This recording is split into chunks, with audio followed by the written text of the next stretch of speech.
다 같이 합장하시고 마하반야 바라밀 10번 염하겠습니다. 마하반야 바라밀 마하반야 바라밀 마하반야 바라밀 마하반야 바라밀 마하반야 바라밀 마하반야 바라밀 마하반야 바라밀 마하반야 바라밀 마하반야 바라밀 마하반야 바라밀. 마하는 금이요 반야는 밝음이요 바라밀은 충만합니다. 마하반야 바라밀이 나요 내가 마하반야 바라밀이다. 나는 본래 크고 밝고 충만하다. 나는 본래 크고 밝고 충만하다. 나는 본래 크고 밝고 충만하다. 행복하세요. 예.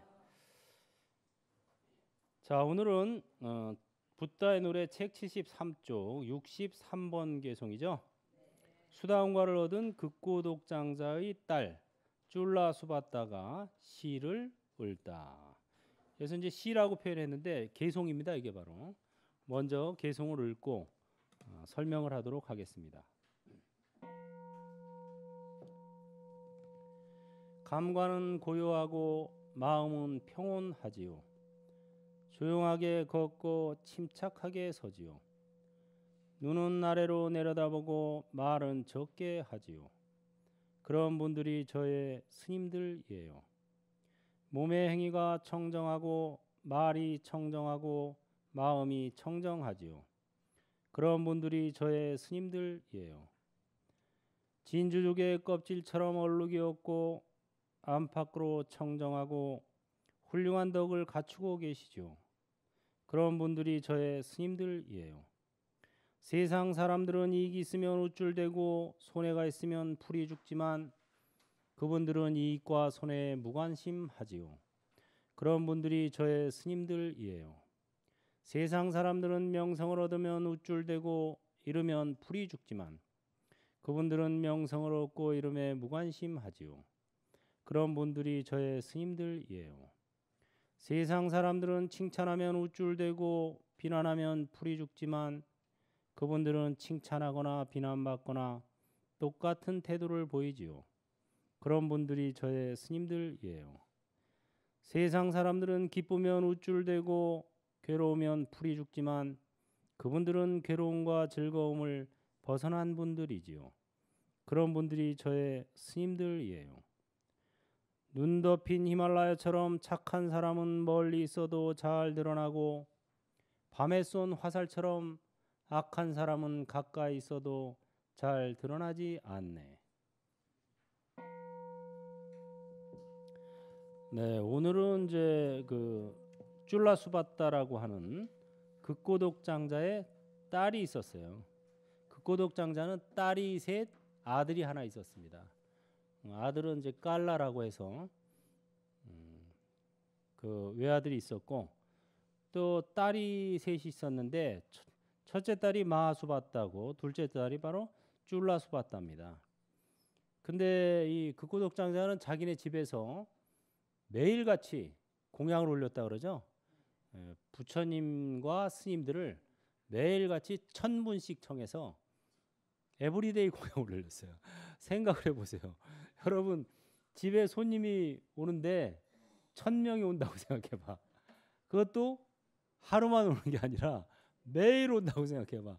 일이 얼마나 많겠어요. 물론 이제 장자로서 굉장히 큰 저택과 또 하인들이 많이 있었지만 그럼에도 불구하고 극고독장자는 직접 자기가 그 공양 준비하는 것을 직접 다 관장을 했습니다.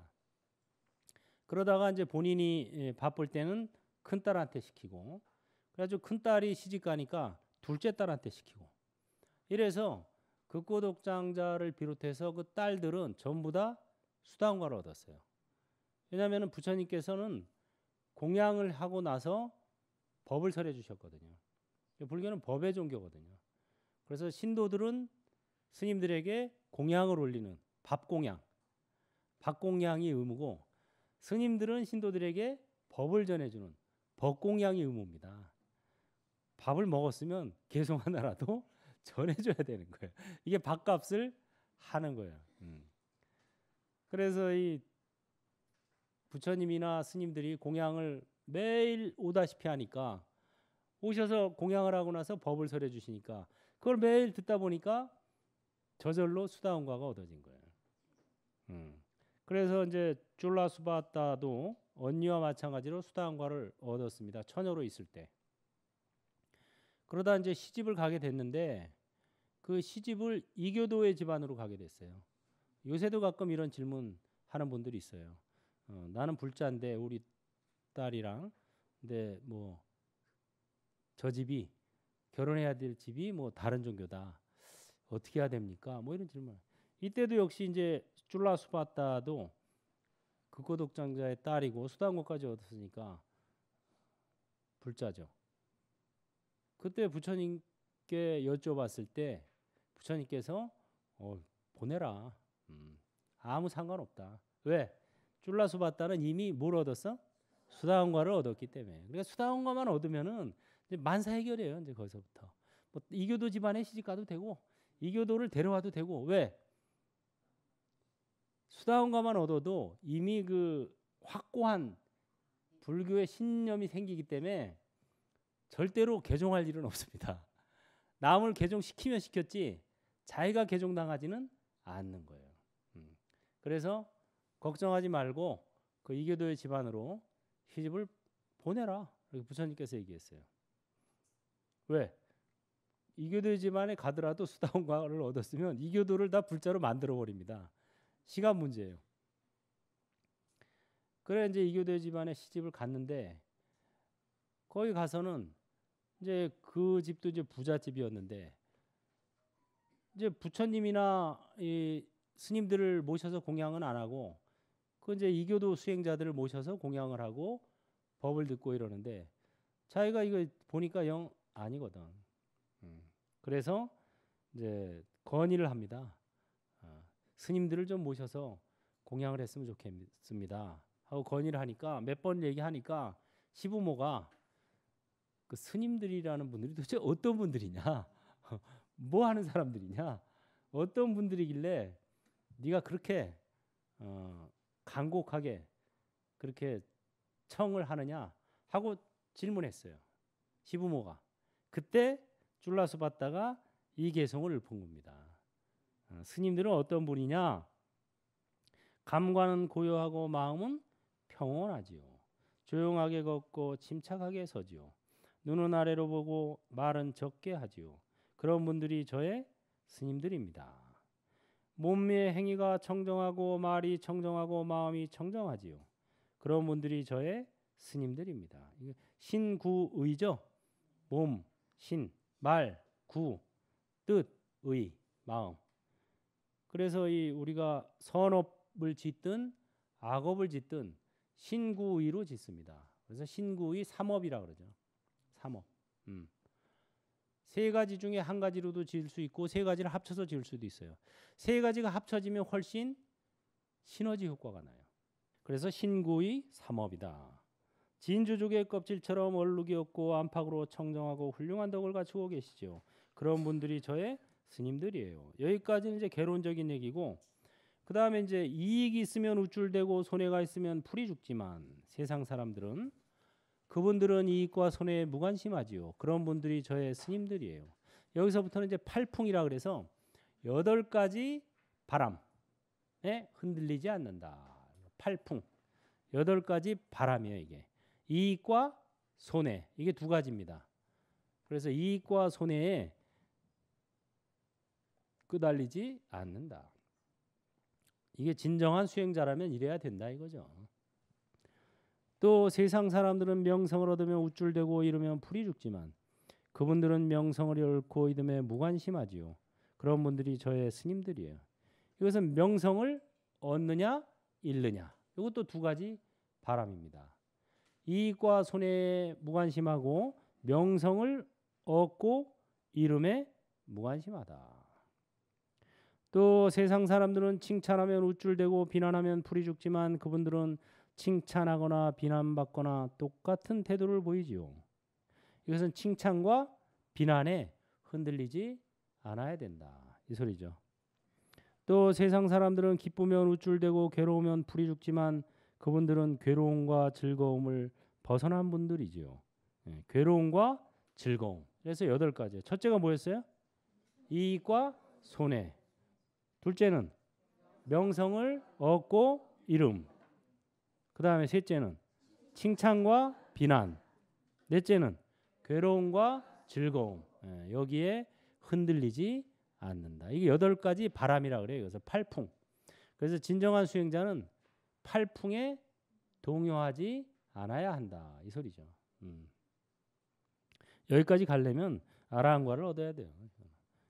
아무나 이렇게 되는 건 아니고 모든 스님이 여기까지 갔으면 얼마나 좋겠어. 가고자 노력을 하는 거지. 그렇게 이제 이 개송을 여기까지 읊으니까 이제 그 시댁에서 이제 관심을 보인 거예요, 마침내. 그래서 그래? 야, 진짜 그런 분들이 있냐? 그런 분들이 있으면 좀 한번 좀 뵙고 싶구나. 이렇게 얘기를 했죠. 그러자 이 쫄라 수봤다가 부처님 계신 곳을 향해서 기호를 합니다. 허공에다. 부처님, 내일 저희 집에 오셔서 공양을 받으시죠. 하고 허공에다가. 근데 부처님 굉장히 먼 곳에 이 쫄라수 받다가 먼 지방으로 이사를 갔기 때문에 52호잖아. 50일 동안 걸어야 가야 닿는 거리에 계셨어요. 그런데 느닷없이 내일 우리 집에 와서 공양을 받으십시오 하고 허공에다가 기호를 했는데 그게 부처님께서는 신통력으로 그걸 알아들으신 거예요. 그래가지고 그날 이제 극고독 장자가 또 공양청을 하러 왔을 때 내일은 내가 이미 공양청을 받았다. 다른 데다. 그래 극고독 장자가 어디입니까? 제가 알기로는 아직 공양청이 없었던 걸로 아는데요. 그랬더니 너의 딸 쫄라수바따가 청을 했느니라. 에? 우리 쫄라수바따는 저기 대전에 사는데요. 말하자면 50일 동안 걸어가는 거니까 대전보다 더 멀다. 저 부산인데요. 그때 뭐 KTX도 없고. 그래서 그래. 그래도 하여튼 받았으니까 내일 거기를 갈 것이다. 해가지고 아라한만 500명을 선발해가지고 갔어요. 탑을 그 천신이 그 천상의 목수가 있어요. 천상의 목수가 탑을 500개를 만들었어요. 그래가지고 그 탑을 타고 하늘을 날아서 쫙 공중을 날아서 간 거예요. 얼마나 신심이 났겠어. 쫄라수 받다가 공양 준비를 하고 보니까 공양 시간이 다가오니까 천상에서 탑이 500개가 날아오는 거예요. 쫙 날아오는데 탑 하나에 스님 한 분씩 앉아 계신 거예요. 그래가지고 부처님을 비롯해서 500 아라한들이 와서 공양을 하고 그래가지고 마침내 그 시댁도 불자가 되고 그 지방 사람들이 전부 다 불자가 됐다는 그런 아름다운 이런 그 이야기가 법구경에 남아 있습니다. 그 부처님께서 아니 부처님 이렇게 멀리서 청을 했는데도 어떻게 이렇게 잘 아시고 오셨습니다. 했더니 맨 끝에는 부처님이 읊으신 개송입니다.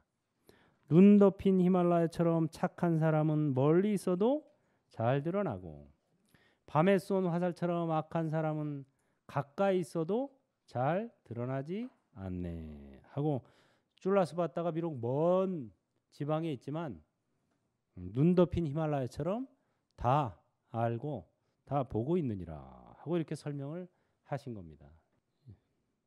자, 64번 사다함과를 얻은 극고독 장자의 막내딸 수마나. 이것도 개성을 먼저 읽겠습니다. 선행을 하는 이는 금생에서도 즐겁고 내생에서도 즐겁고 두 생에서 모두 즐거워한다. 착한 일을 하였구나 하고 되새기며 즐거워하고 선처에 태어나 더욱 즐거워한다. 이번에는 이제 극고독장자의 셋째 딸, 막내딸 얘기입니다. 막내딸인 수마나는 자기 언니들이나 극고독장자보다 한 단계 위인 사다함과를 얻었어요. 극고독장자도 그렇고 첫째 딸, 둘째 딸은 다 수다원과까지 얻었는데 이제 그 깨달음의 첫 번째 단계를 수다원이라 그래요. 거기까지 수다원과를 얻으면 최소한 7생 안에 해탈해 마치게 됩니다. 그 다음에 위에를 사다함과라 그래요. 사다함은 천상에 태어났다가 다시 인간으로 와서 해탈해요. 그래서 1화학례라 그래요. 수다원은 7화학례, 7번을 왕래해야 되고 사다함은 1화학례, 한 번만 왕래하면 되는 경지니까 수다원보다 훨씬 수승한 경지죠. 근데 이 막내딸 수마나가 어느 날 이제 병에 걸려서 죽음이 임박했어요. 그래서 이 아버지가 갔습니다. 얘야, 너 어떠냐 상태가? 그랬더니 딸이 하는 소리가 괜찮다 아우야 딱 이러는 거예요. 깜짝 놀랐지. 아니 아버지한테 아우야 그러니까 아니 너 지금 제정신이냐? 그랬더니 제정신이다 아우야 또 이러는 거야. 아니 너 무슨 일이 있냐? 뭐 헛거라도 보이는 거냐? 그랬더니 아무 일 없다 아우야. 그러다가 죽었어요. 그러니까 이 극고독장자가 마음이 안 좋은 거예요. 왜냐하면 극고독장자도 수다원관을 얻었으니까 뭐 사람이 죽고 사는 것은 그건 뭐 당연지사니까 그거에 마음이 아픈 게 아니고 애가 제정신이 아닌 상태에서 죽었다는 거. 그게 마음이 아팠던 거예요. 그래서 부처님께 가서 슬픈 얼굴하고 있었습니다. 그러자 부처님께서 왜 그러냐고 묻죠. 우리 막내딸 수마나가 죽었습니다. 부처님께서 태어난 존재는 다 죽는 겁니다. 그랬더니 이제 그것 때문에 슬퍼하십니까? 그랬더니 아니 그것 때문이 아니고 애가 뭔가 좀 제정신이 아닌 상태에서 죽은 것 같아서 제가 마음이 아픕니다. 왜 그럽니까? 아 제가 가서 글쎄 너 좀 몸이 어떠냐 그랬더니 괜찮다 아우야. 아니 너 지금 제정신이냐 그랬더니 제정신이다 아우야. 아니 너 뭐 헛거라도 보이냐 왜 엉뚱한 소리를 하냐 그랬더니 헛거 보이지 않는다 아우야. 그러다 죽었습니다. 그래서 제가 마음이 안 좋습니다. 그랬더니 이제 부처님께서 아니다. 그것은 수마나가 뭐 헛게 보이거나 정신을 잃고 한 소리가 아니고 그 사람이 죽게 되면요 살아 있을 때는 부모 자식 간이고 형제 간이고 뭐 이렇지만 죽어서도 부모 자식 간이 아니에요. 죽으면 이제 각자 자기 그 마음에 그 복닦기 도닦기에 따라서 각자 갈 길로 가는 거예요. 그런데 수마나는 사다함과를 얻었으니까 사다함의 길을 갑니다. 근데 극고독장자는 수다원이니까 깨달음의 경지로 볼 때 아우였던 거예요. 그래서 아우라고 부른 거다. 그러니까 애달퍼하지 말라. 그리고 이 선행을 하는 이는 이게 선행을 하는 이가 바로 수만합니다. 금생에서도 즐겁고 내생에서도 즐겁고 두 생에서 모두 즐거워한다. 또 착한 일을 하였구나 하고 되새기며 즐거워하고 선처에 태어나 더욱 즐거워한다. 그래서 자기가 착한 일을 하면은 뭐 사실 남에게 또 좋은 일이지만 스스로에게 또 좋은 일입니다. 스스로 아 내가 맞아 좋은 일 했어. 야 내가 정말 복닦기를 잘했구나 하고 되새기며 즐거워하고, 또 선처에 태어나 죽어서 도솔천이나 도리천 이런 그 천상 세계에 태어나서 더욱 즐거워한다 하고 부처님께서 인증을 해주신 겁니다. 수만화가 정신을 잃은 게 아니라 진짜 제정신이다. 그래서 깨달음의 경지로 볼 때 아우였기 때문에 아우라고 부른 것이다 하고 이렇게 말씀을 해주신 거죠. 그러니까 여러분들 이제 수행 안 하면은 이제 딸하고 아들한테 아우야 그 소리 듣게 돼 있어요. 그러니까 딸 아들한테 아우야 소리 듣기 싫으면 열심히 하세요. 열심히 해서. 자, 65번. 아나함과를 얻은 바람은 마간디아와 그의 아내. 개성을 먼저 읽겠습니다. 가래 혐오 애욕이라는 이름의 선녀처럼 아름다운 세 딸을 보았어도 사랑하고픈 마음이 없었는데 오줌과 똥으로 가득한 마간디아를 왜 원하겠는가? 그 더러운 몸에 나의 발바닥조차 닿지 않게 하겠네. 전쟁터에 코끼리가 날아오는 화살을 참고 견디듯이 나는 욕설을 참고 견디리라. 사람들은 대부분 도덕과 계율을 모른다. 사람들은 축제에 잘 길들인 코끼리만 데리고 가고 왕은 길들인 코끼리만 탄다. 날아오는 비난의 화살을 잘 참는 사람이 자신을 가장 잘 길들인 사람이다. 노새나 준마나 힘센 코끼리도 길들이면 훌륭하지만 가장 훌륭한 것은 자신을 길들이는 것이다. 주의 깊게 마음 챙기는 것은 불사에 이르는 길이고 게으르고 방일하게 지내는 것은 죽음에 이르는 길이네. 주의 깊게 마음 챙기는 이는 죽지 않고 게으르고 방일하게 지내는 자는 죽은 자와 같네.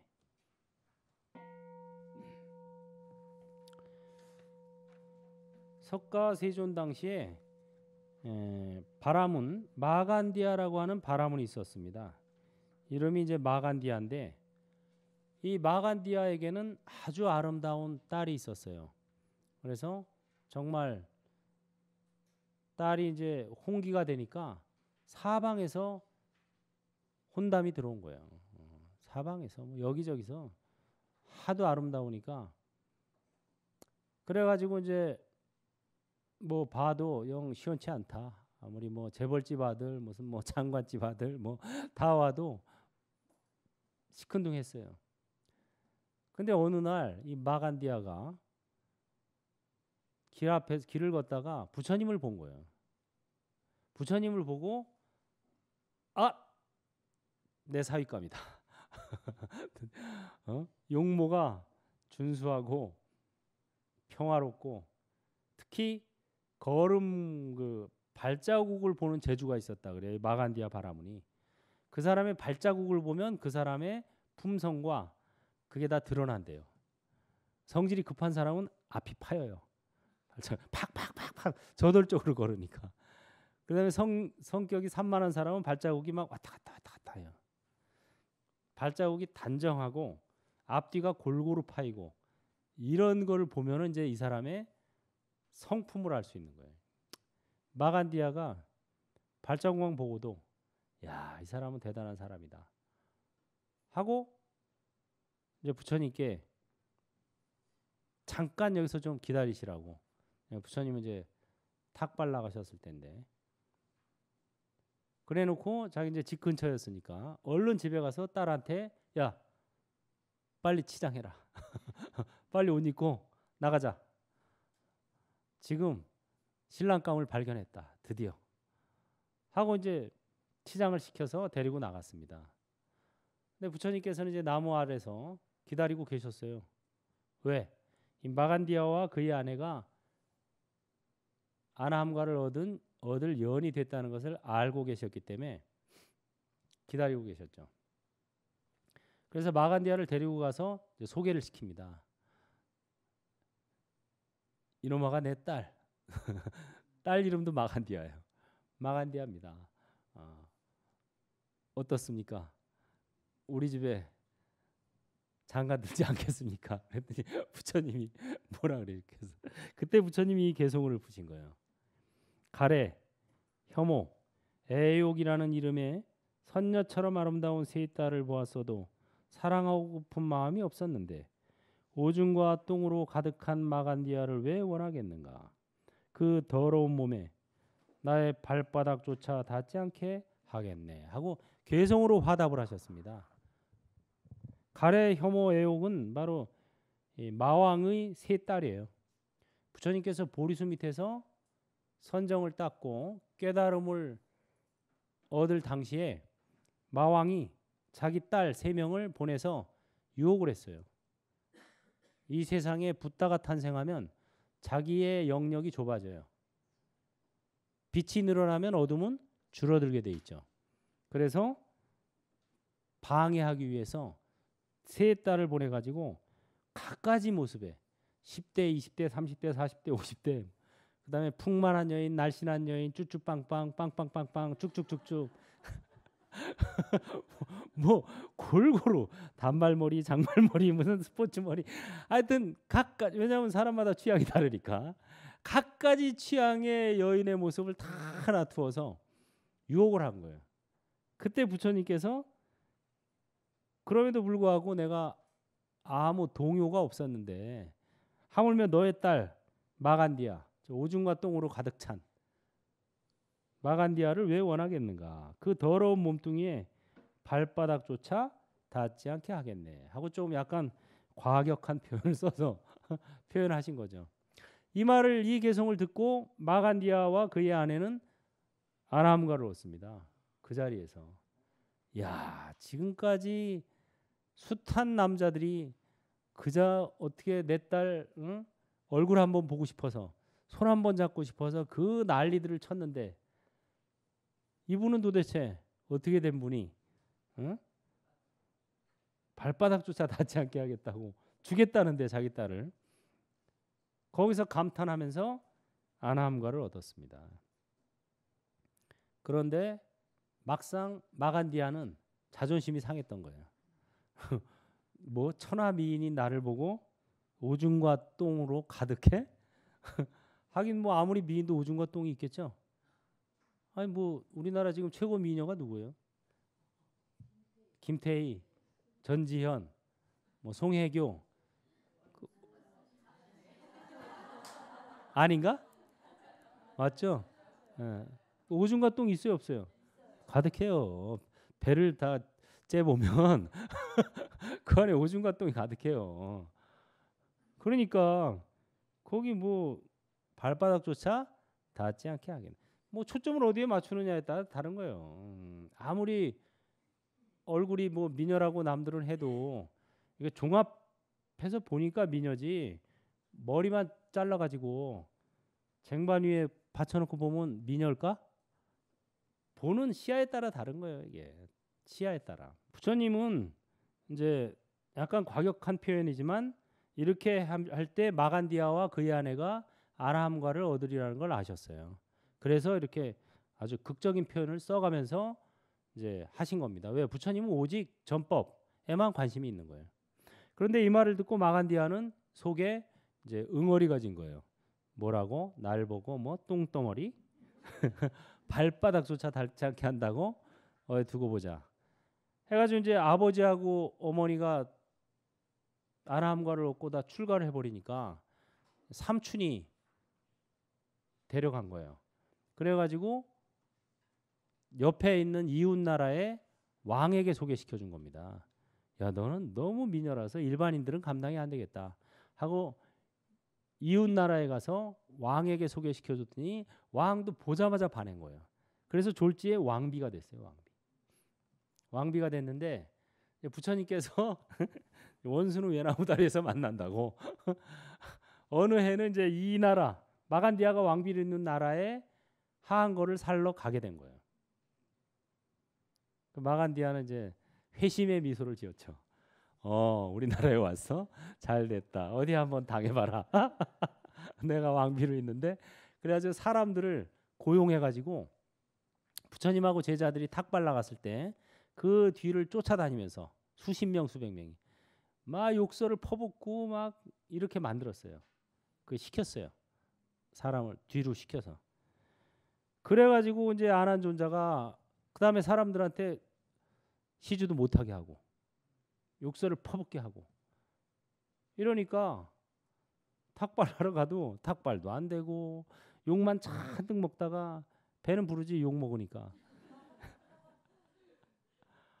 그 며칠 거듭되니까 아난존자가 이제 부처님한테 부처님 여기는 안 되겠습니다. 우리 저 빨리 지금이라도 저 이웃 나라로 다른 나라로 가야 되겠습니다. 여기 일단 밥 굶어 죽고 욕만 먹다가 끝나겠습니다. 안 된다. 부처님께서는 안 된다. 여기 하고 이 개성을 읊으신 거예요. 전쟁터에 코끼리가 날아오는 화살을 참고 견디듯이 나는 욕설을 참고 견디리라. 사람들은 대부분 도덕과 계율을 모른다. 사람들은 축제에 잘 길들인 코끼리만을 데리고 가고 왕은 길들인 코끼리만 탄다. 날아오는 비난의 화살을 잘 참는 사람이 자신을 가장 잘 길들인 사람이다.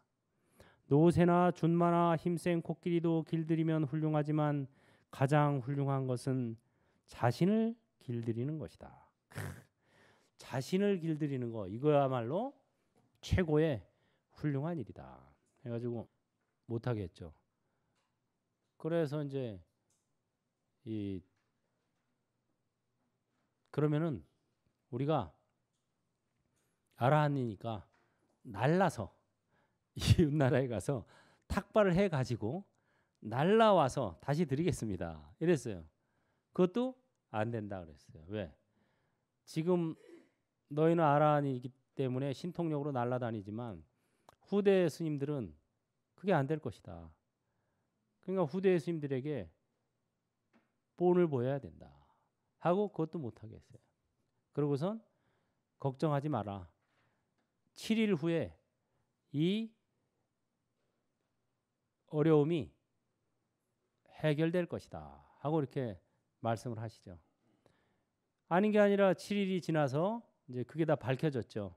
그게 다 고용해가지고 돈 주고 시켜서 따라다니면서 욕설한 거다. 이런 게 이제 밝혀지고 그러면서 비난이 욕설이 잦아들었어요.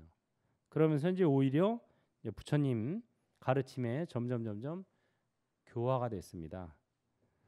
근데 그럼에도 불구하고 이 마간디아는 아직도 앙심을 품지 못하고 그 다른 왕비가 있었는데 그 사마와티 왕비가 있었어요. 사마와티 왕비는 또 불자였어요. 그 사마와티 왕비를 계속 모함을 합니다. 불자를 모함해서 처음에는 사마와티 왕비가 부처님하고 바람이 났다고 이렇게 소문을 퍼뜨려요. 또 그래가지고 또 이제 그게 아닌 게 밝혀지고 또 뭐 여러 가지로 하여튼 갖가지 모함을 다 하다가 결국은 자기가 죽게 돼요. 처벌을 받게 돼요. 지금까지 모함하고 사람들을 해코지한 게 결국은 다 드러나요. 그래서 이 파묻혀서 모가지만 내놓고 파묻히고 그 위에다가 불을 붙여요. 그런 아주 처절한 형벌을 받게 됩니다. 마간디아가 부처님을 계속 해코지하려 그러고 부처님의 신도인 사마와티 왕비를 계속 모함하고 해코지하다가 결국은 자기가 그렇게 죽게 됩니다. 그때 부처님께서 이 개송을 읊으시죠. 주의 깊게 마음 챙기는 것은 불사에 이르는 길이고 게으르고 방일하게 지내는 것은 죽음에 이르는 길이네. 주의 깊게 마음 챙기는 이는 죽지 않고 게으르고 방일하게 지내는 자는 죽은 자와 같네. 이렇게 개송을 하십니다. 그리고 사마와티 왕비는 바로 게으르고 방일하게 지내는 자고, 사마와티는 이제 주의 깊게 마음 챙겼고 마간디아는 게으르고 방일하게 지냈다. 그래서 몸뚱이가 죽는 게 아니고 마음 챙김을 못하는 게 죽는 거다 이 소리예요. 대면관찰을 하게 되면 죽어도 죽지 않고 대면관찰을 안 하면 살아 있어도 죽은 자와 같다 이 소리입니다.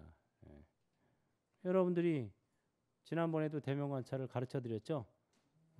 태어날 때 태어났다. 누가? 닉네임이 육군이. 육군의 무덕인데 기니까 육군이라고 합시다. 태어났다. 누가? 육군이 태어났다. 태어났다. 누가? 늙어간다. 병들었다. 죽어간다. 그렇지. 육군이 죽는 거지 내가 죽는 게 아니죠. 나는 뭐 하고 있어? 관찰. 이게 죽어도 죽지 않는 거예요, 바로. 그래서 이게 마음 챙기는 거고 관찰을 하는 거고 깨어 있는 겁니다, 이게. 그래서 여러분들이 죽어도 죽지 않아요. 성품은. 그래서 이 깨어 있음, 대면 관찰 이게 되는 사람은 죽어도 죽지 않고 이거 안 되는 사람은 살아 있어도 죽은 자와 마찬가지다 이 소리예요. 그러니까 이게 얼마나 중요한 거냐. 부처님께서 관찰. 그래서 불교는 관찰과 보시의 종교입니다. 관찰과 보시가 주식이고 나머지는 부식이에요. 부식. 부식은 조금 있어도 좋고 없어도 할 수 없어. 주식은 꼭 있어야 되는 거죠. 그래서 관찰과 보시야말로 주식이기 때문에 꼭 해야 되는 거예요. 불자라면. 그다음에 나머지는 형편 따라 상황 따라 하면 되는 거예요. 그래서 제가 끝날 때마다 성불은 행불로부터 하고 바로 지금 여기에서 몸과 마음을 관찰하자 이거죠. 관찰 주식이에요 이게. 이게 밥이에요 밥. 그 다음에 아는 만큼 전하고 가진 만큼 베풀자. 보시 이게 국 같은 거예요. 나머지는 그냥 반찬이에요. 그래서 이 두 가지 정말 중요한 게 두 가지입니다. 관찰과 보시. 그래서 항상 제가 끝을 그렇게 맺는 거예요. 이거를 해야 된다. 이거를 하는 이는 살아 있어도 이걸 안 하면은 살아 있어도 죽은 이와 같고 이걸 하면 죽어도 죽지 않는다. 죽어도 죽지 않는다. 몸뚱이는 죽어도 몸뚱이가 죽는 것을 관찰하는 관찰자는 죽지 않는다. 이 관찰자는 불생 불멸입니다. 불구 부정이에요. 더러워지지도 않고 깨끗해지지도 않아요. 부증 불감이에요. 늘어나지도 않고 줄어들지도 않아요. 기가 막힌 거죠 이게. 이것만 딱 간직하고 있으면은 이제 참 저 김정은이가 뭐 원자탄 터뜨려도 상관없어요.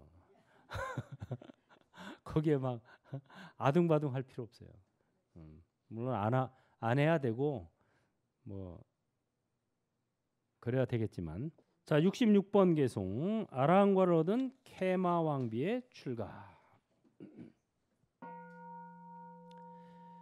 거미가 자신이 쳐놓은 거미줄에 얽히듯이 욕망에 빠진 사람은 욕망의 물살에 휩쓸려 간다. 지혜로운 이는 이것을 잘라버리고 괴로움에서 벗어나 무욕 속에 논인다. 계속해서 이제 왕비 얘기들이 나오는데 케마도 왕비였어요. 근데 아주 아름다웠다 그래요. 이 뭐 왕비는 아무나 합니까? 근데 왕비들 중에서도 가장 아름다웠어요. 그래가지고 스스로도 미모에 대한 자신감이 있었어요. 나보다 더 아름다운 사람이 있으면 나와보라 그래. 이 정도로 스스로도 아주 충만한 자신감이 있었는데 그래가지고 부처님이 법을 설하시는 중림정사에 얼씬도 안 했어요. 왜? 부처님은 미인을 경멸한다는 소문을 들었어요. 마간디아 이 개송 있잖아요. 아까 뭐 똥가죽을 둘러 썼다느니 무슨 뭐 이런 얘기를 들은 거야. 나도 잘못하면 가서 똥가죽이라고 소리 들을 것 같으니까 아예 가지를 말자 하고 안 갔어요. 한 번도 안 갔어. 법 들으러. 그 왕은 자주 다니는데도. 그래서 왕이 이제 케마도 자기가 부처님 법을 들어보니까 너무 좋아서 케마 왕비도 좀 들었으면 좋겠는데 뭐 권해도 안 가고 이러니까 어떻게 해야 되지 하고 생각하는 끝에 꾀를 냈어요. 그 궁정의 시인을 불러서 부처님이 계신 중림정사를 찬탄하는 시를 짓게 했어요. 그래 막 그 시를 보면 막 대단합니다. 뭐 대나무가 쭉쭉 뻗고 어쩌고 저쩌고 호수가 시원하고 뭐 꽃이 만발하고 막 이게 이제 시를 지어서 그 시를 유포시켰죠. 그랬더니 케마가 그 시를 들어보니까 궁금증이 생긴 거야. 뭐야 이렇게 좋아? 중림정사가? 야 그거 한번 가보고 싶은데? 하고 궁금증이 생긴 거예요. 그래서 어느 날 갑니다. 그 중림정사를. 근데 이제 슬그머니 가는 거예요. 소문 안 내고. 슬그머니 가서 부처님이 설하신 그 법문 설하시는데 저 끄트머리에서 그냥 살짝 구경을 했죠. 그랬더니 웬걸 부처님은 미인을 경멸한다고 분명히 들은 것 같은데 부처님 옆에 좌우에 미녀가 둘이 서가지고 부채질을 하고 있는 거야. 근데 보니까 자기가 듣도 보도 못한 미녀야.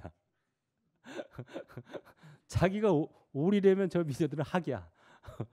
깜짝 놀란 거야. 아니 세상에 나는 이 세상에 내가 제일 미녀인 줄 알았는데 나보다 더 이쁜 나보다 더 미녀들이 있었구나. 근데 그런 사람들이 더군다나 부처님 옆에 좌우에 서서 시중을 들고 있네. 야 부처님이 미인을 경멸한다는 말은 헛소문인가 보다 하고 이렇게 이제 알게 된 거죠. 그런데 조금 보고 있으려니까 그 미녀들이 처음에는 꽃다운 방년 이팔청춘 16세였어요. 예. 여러분들 천상에 태어나면 몇 살로 태어날 것 같아요? 16으로 태어납니다. 바로 천상에서는 그 뭐 태 속에서 나오는 게 아니라 엄마 배 위에 이렇게 화연을 해요. 딱 생겨요 그냥. 뭐 품고 있다가 태에서 나오고 이런 거 없어요 거기는. 그런 고통이 없어요 천상 세계는. 바로 배 위에 나와요. 근데 여자는 16세, 남자는 20세로 태어나요. 그래서 평생을 그냥 16세로 살다가 죽는 거예요 죽을 때도. 다만 퇴색하죠. 그래가지고 16세였었는데 얘네들이 점점 부채질하면서 나이가 드는 거예요 점점. 20세, 30세, 40세, 70세에서 꼴까닥 하고 죽는 거예요 거기서. 그래도 또 시신이 금방 썩어 거기서 막 영화 보듯이. 그 모습을 보고서 야, 이 몸뚱이에 내가 자부심을 가졌는데 이 미모에 자부심을 가졌는데 이게 허망한 거구나 하는 것을 깨달았어요. 그래서 출가를 합니다. 아라한과를 얻어요 거기서.